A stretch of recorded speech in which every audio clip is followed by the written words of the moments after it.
up, everyone? Welcome back to the channel. I have missed you guys. I know, I was MIA last week.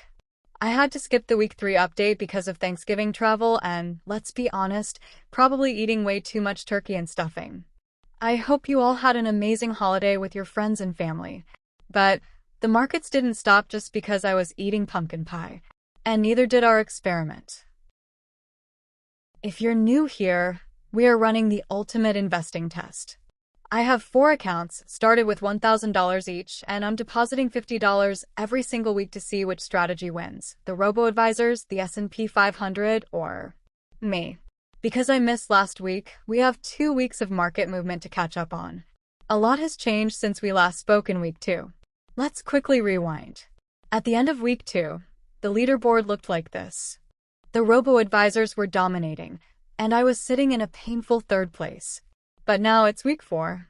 We've had Thanksgiving, Black Friday, and the start of the holiday shopping season. Did I manage to claw my way back? Or is the robot uprising officially here to stay? Let's find out. Let's kick things off with our benchmark, the S&P 500 only account. This account is our control group. It is strictly invested in the S&P 500, VOO. No fancy moves, no trading, just buying the market. Since we last spoke, I've made 2 deposits of $50, one for the missed week and one for this week. So, how did the market treat us over the holiday break? The total balance is now $1,152.41. Okay, so we're seeing some growth here, but it feels like the broader market is taking a bit of a breather compared to some specific sectors.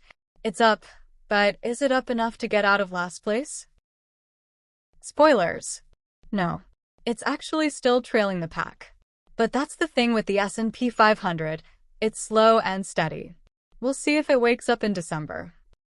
Now let's talk about my account. The self-managed account. This week, I decided to get aggressive. I made a few key moves that I think are going to pay off big time. First up, I bought $50 of Walmart, WMT. Look, everyone is shopping right now. I think this year we are going to see a really strong showing for holiday spending, and Walmart is perfectly positioned for that. Whether people are looking for deals or just buying groceries for their holiday parties, Walmart wins. This is my Santa Claus rally play. But I didn't stop there. I also put another $50 into NuScale Power, SMR. You guys know I am huge on nuclear energy.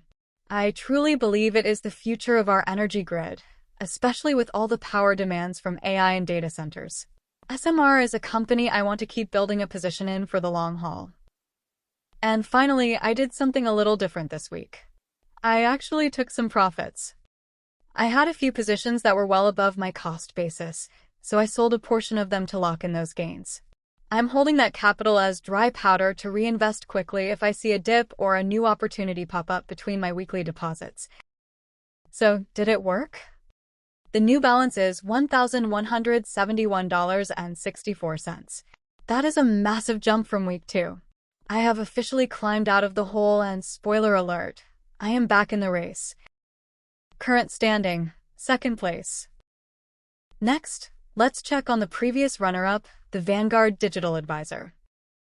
This account is still set to very aggressive, but remember, Vanguard defines aggressive a little differently than I do. VTI, total U.S. stock market 60%, $699.93. VXUS, total international stock 40%, $466.59. Cash, 64 cents. The total balance this week is $1,167.16. Now, this is interesting.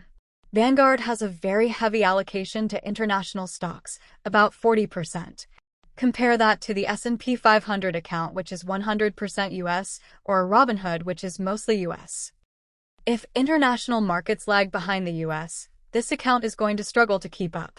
And that seems to be exactly what's happening. It's doing well, but it just got passed by me. And finally, let's look at our Week 2 champion, the Robinhood Strategies managed account. Can Robinhood hold on to the crown? Let's look at the asset mix first. U.S. stocks, 79.85%. International stocks, 14.64%. U.S. bonds, 4.84%. Cash, 0.67%. See the difference? Robinhood is almost 80% U.S. stocks. It's much more focused on the American economy than Vanguard is. And the total balance is $1,173.59. It held on, but just barely. Robinhood is still in first place, but the gap is closing fast. Current standing. First place. This is getting incredibly close. After one full month, 4 weeks of deposits, here's where we stand. Look at that gap between first and second place. Less than $2. $1.95 to be exact. I am so close to taking that lead back from Robinhood. My Walmart and nuclear plays are pushing hard against Robinhood's diversified algorithm. Meanwhile, Vanguard has slipped to third, and the S&P 500 is trailing in fourth. This proves something really cool. Active management matters.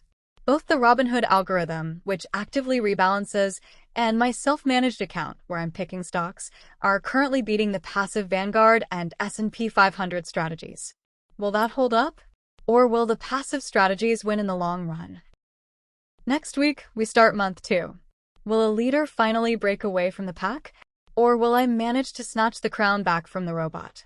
You have to tune in to find out. If you are enjoying this series, please do me a huge favor. Smash that subscribe button and let me know in the comments. Do you think Walmart is going to crush it this holiday season? Or did I make a mistake buying retail stocks? I'll see you all next week for the Week 5 update. Let's grow this money.